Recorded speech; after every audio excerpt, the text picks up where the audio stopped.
welcome to Copenhagen. Thanks for dropping in. Today I am unboxing a custom from a company called Smith's Beads, who are based in England. This isn't the first custom that I've had from them.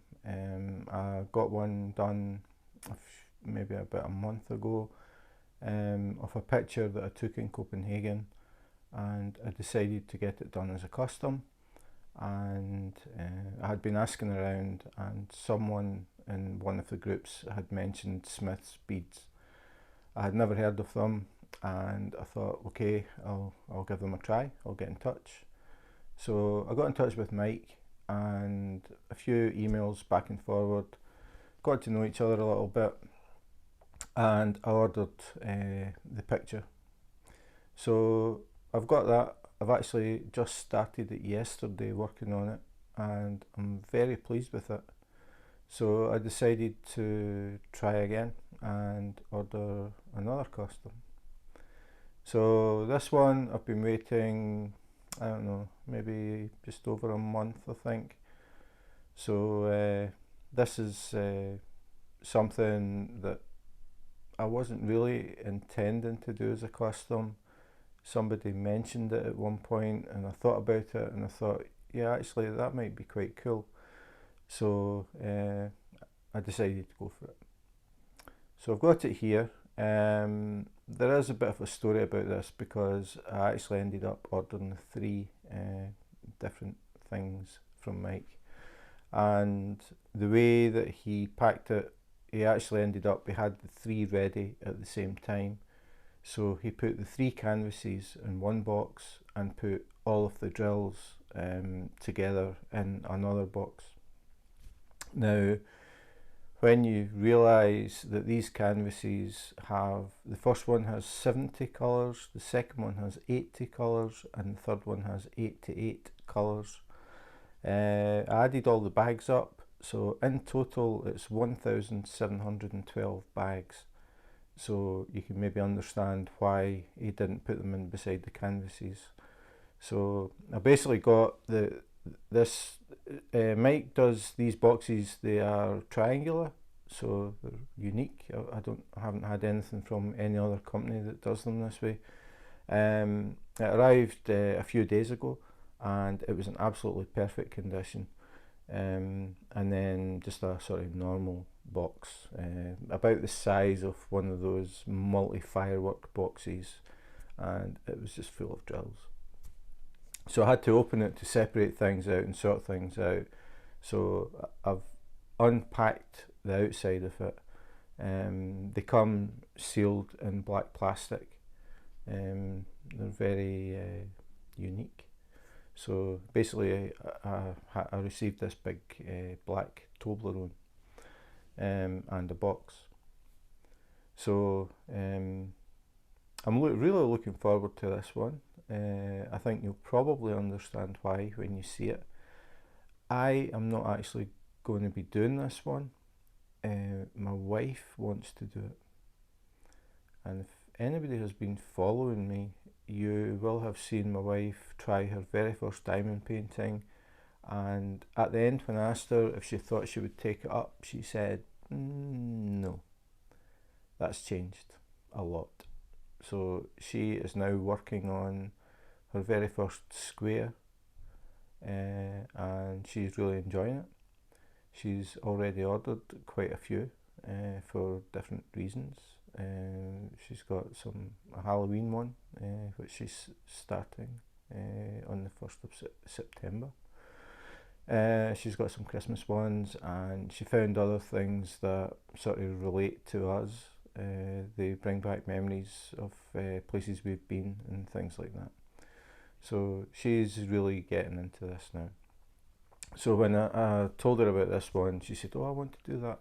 So I said, right, okay, because I've got quite a lot to do myself. So she's going to do it. When, I'm not really sure, because she's got things she wants to get done before Christmas. So we'll have to see how it fits in with everything else. So that's the story behind it, and we'll now move on to the unboxing. So this is the box that I received from Mike, and as I said, it's triangular, so quite a bit different from the rest. Normally they're just rectangles. So this came wrapped in black plastic, but I've taken it off. As I said, I had 3 diamond paintings in here and I want to do them individually. So what I've done is removed the packaging so that I could take stuff out of it.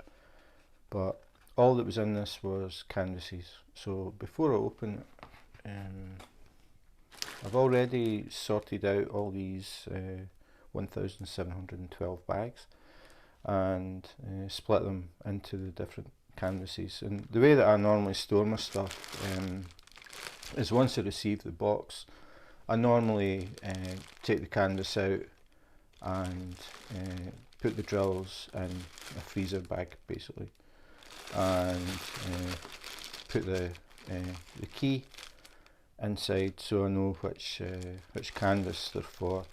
So what I do is I have a pile of these bags and everyone relates to a different canvas, and once I've opened them up, I unroll them and I put them under. I've got a large piece of cardboard, actually 2 pieces of cardboard, and I put the canvas in between them and put some sort of heavy stuff on top, and that helps to flatten them out. So I've basically got the canvases all stacked up and flattened, ready for whenever I want to use them, which is okay if you've got the space.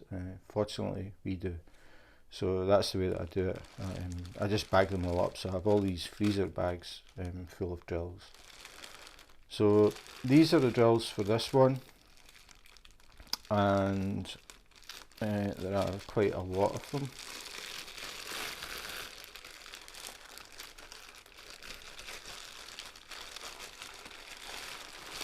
So just to let you see the drills, they are square drills,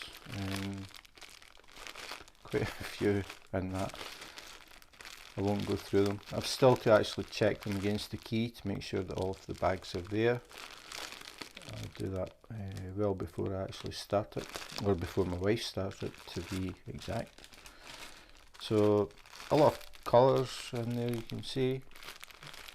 I'm not really going to open them, but he's got them, you can see he's got them in these sealed bags, which is pretty cool because they can be reused. So it's a sealed bag, and then the drills are inside, in this case 2 sealed bags. And then we've got the key. I'll hide the picture so you don't know what it is.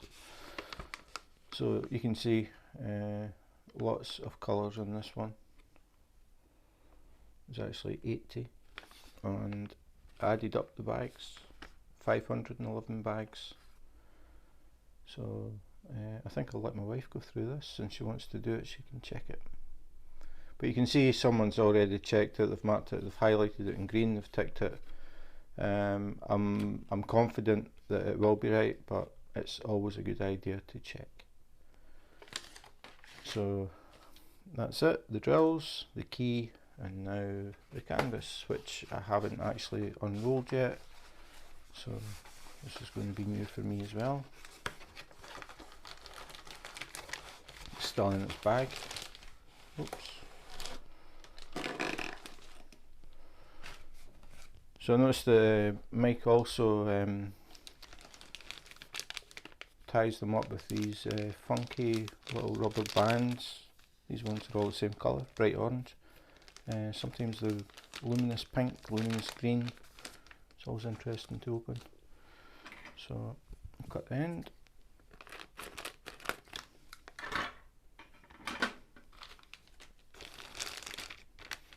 And we'll have a look.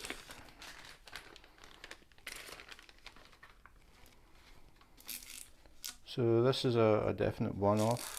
As I said, I'd actually thought about it at one point, and then I decided not to do it. And then someone in a Facebook group said, you should do that as a diamond painting. So I decided I would do it. So you can see these are nice bright orange rubber bands. Get them out of the way.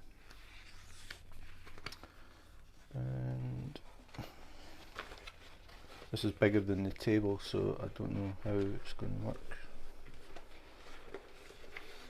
So you can see, got my name at the top.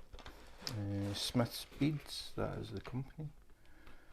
smithsbeads.co.uk, and this one is called Jim Lind, and it's a 60 by 80. Now, because it's covered with the opaque paper, it means that it isn't poured glue, so when I start to open it, I'm always careful at the corner that I don't pick up the glue as well as the cover. So I'll get that side and get the other side.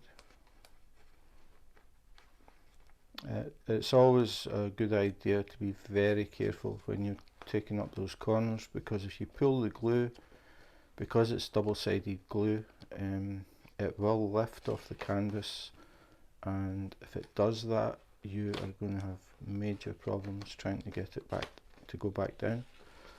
So it's only the very first time that you do it, so I'm just slowly working my way along. It's only the first time that you do it that you have the problem. So this is split in two. So what I normally do is I unroll it halfway, try and get it out from underneath. As I said, this is a lot bigger than the table, unless you do it sideways, which I don't really want to do, so you have to bear with me. This is when you wish you were an octopus trying to do all this at one time. So what I do is I peel it back and I take it just past halfway. Turn the light, I think it's causing too much glare. There you go.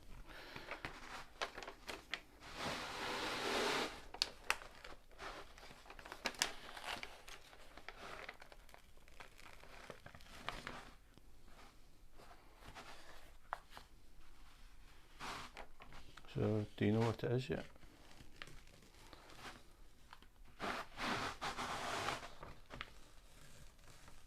Some people may recognise that hat.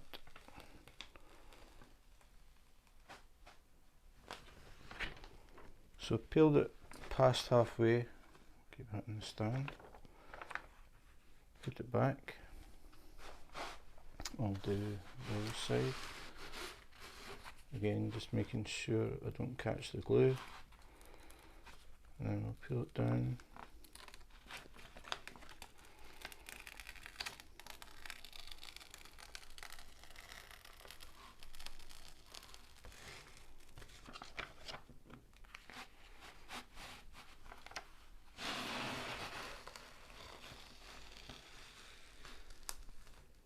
Past halfway.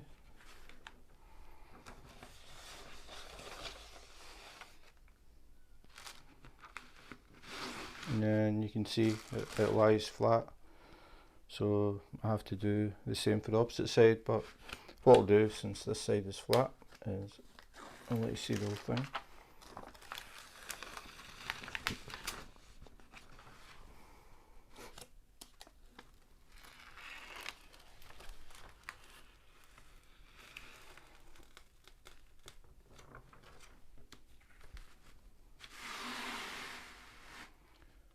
So that's the top, diamond painting gem.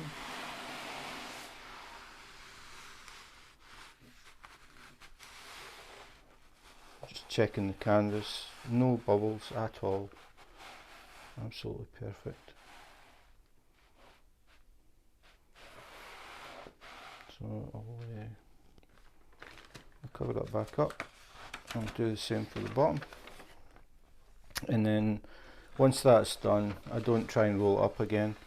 I'll store it flat, and it'll be ready for when my wife is brave enough to try it. This is pretty big. This will be her biggest diamond painting so far. So just turning it around, and again you can see it wants to curl. That's just what it wants to do. Naturally wants to curl back up. You can see that. So again, if I uncurl it and take a corner,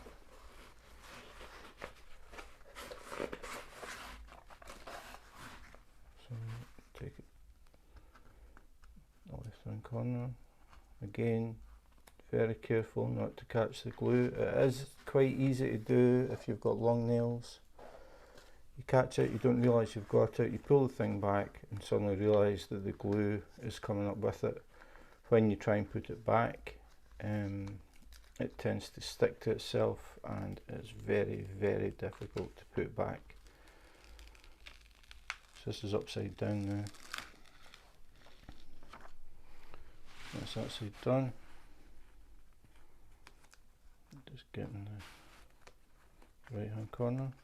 Again, just gently work it along.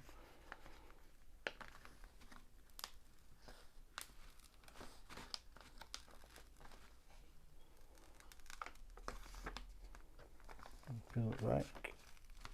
And when you're peeling it back, you can feel it, there's quite a tension on the paper. Keep going back, and then suddenly there's no tension. And that's when you've passed the point you were at last time. And then you can lay it down. And if you remember the way it was curling the last time, that's it down and I'm not touching it, it's flat. So it's really easy to do it, just take your time. As I said, main thing, do not pull up the glue, that is a disaster. The first one that I did, I picked the glue but I realised straight away, and because it was off the canvas, it created a little bump, but it didn't matter. So I can't get the camera high enough to get the whole thing in.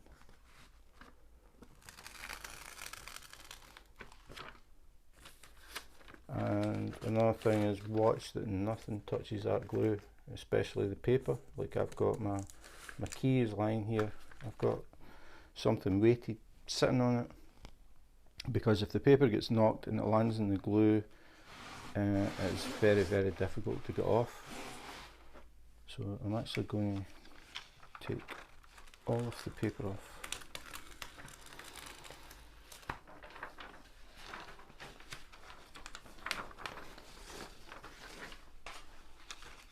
So we can see it. And as I said, obviously this is the first time I've seen it as well. So I'm just checking for air bubbles, blurry print, anything like that. You can see absolutely perfect. So I don't know if you can read that for the glare, but it says guys can diamond paint too. That's what I've got at the bottom.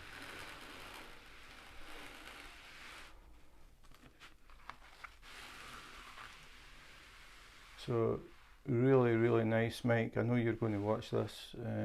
Really nice, perfect. There's not a flaw on it at all. So we'll see how Tammy gets on with this. It's going to be a bit of fun. So that's it. Second custom from Smith's Beads in England. That's smithsbeads.co.uk. I've actually got another one from them that I want to show that has 8 to 8 colours, and it is very different from anything I've done. It's definitely going to be the biggest challenge that I've ever had as far as diamond painting goes. So that'll be in a future video. So there you have it, the Diamond Painting Gym Custom. So I'd just like to say thanks very much to Mike. It's absolutely perfect, not a flaw in it at all. Tammy just now has to count all the drills. Don't know how long it's going to be before we actually see it, but I'm looking forward to it, and it will fit up in this space up here. So yeah, if you're thinking about getting a custom diamond painting, like something different, I've only been doing this since January. This is now the end of August, but I'm beginning to notice that you start to see the same pictures again and again and again and again in the groups. Nothing against the pictures, I mean they are really nice, but it's just if you want something unique, something just for you, a custom is definitely the way to go, because you know that you are the only person in the world that has it. So if you're interested in doing something like that, I would highly recommend Smith's Beads in England, and you can contact Mike. He is actually in the Diamond Painting Gym Facebook group if you're interested in joining that. Mike has joined, so you can get in touch with him through that. There are actually a few people that are doing different things related to diamond painting, custom pens, trays, a lot of bits and pieces. They are in the group as well. So it's a good way to contact them initially and see what they have to offer. You might find something that you're interested in. But I've got another one from Mike, which is definitely a case of I may have bitten off more than I can chew. It is by far going to be the hardest diamond painting for me. It has 8 to 8 colours, but that isn't the issue. But I'll talk about that in another video. So thanks for watching again. If you enjoyed the video, please subscribe. I would very much appreciate it. Hit the notification button if you want to find out what's happening next. I do have a lot of stuff. It's not all unboxing diamond paintings. There are accessories, and I have plans to compare things against each other, which I think people might find interesting. I know that I will once I've done them. So that's it for today. In the meantime, take care, be safe, and wash your hands.